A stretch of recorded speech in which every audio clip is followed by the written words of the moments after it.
Oui, alors moi en fait c'est parce que j'ai vu le communiqué de presse donc de Delphine Bateau là sur le nouveau plan loup, hein, Oui, et donc je voulais avoir votre point de vue en tant que président de l'association Éleveurs et Montagne. Hein. c'est ça.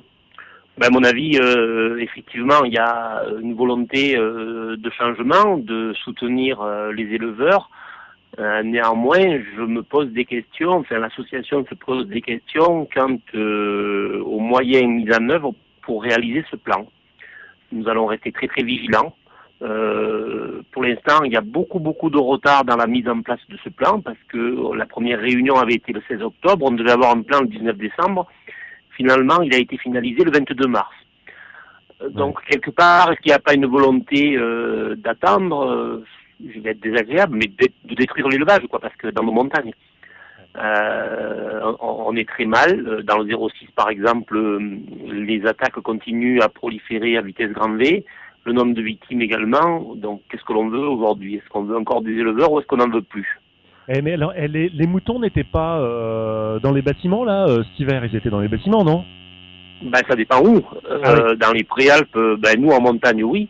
Ouais. Par contre, dans les Alpes-Maritimes ou dans le bas du département 04 ou le 13, ils sont dehors. D'accord. Pratiquement toute l'année. Ils sont rentrés peut-être un petit peu la nuit, mais bon, dans la journée, ils pâturent. D'accord.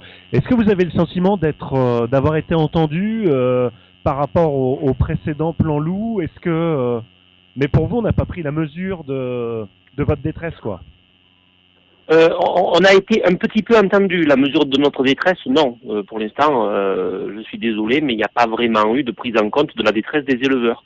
Ouais. La preuve en est que nous avions l'Assemblée générale la semaine dernière, qu'il y a des éleveurs qui sont encore très remontés, que pour l'instant, ce plan loup est à l'avis de la consultation du public et que on n'a pas vraiment de plan en place à l'heure actuelle, donc toujours de gros problèmes.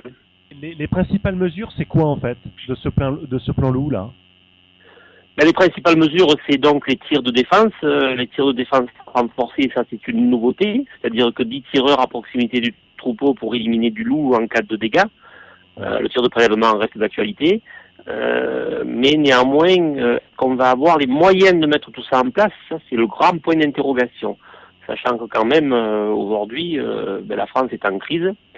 On s'y en aperçoit de plus en plus. Est-ce que l'État va avoir les moyens de mettre tout ça en place et est-ce que l'État va continuer à débourser de l'argent pour une poignée de fanatiques qui veulent du loup dans nos montagnes?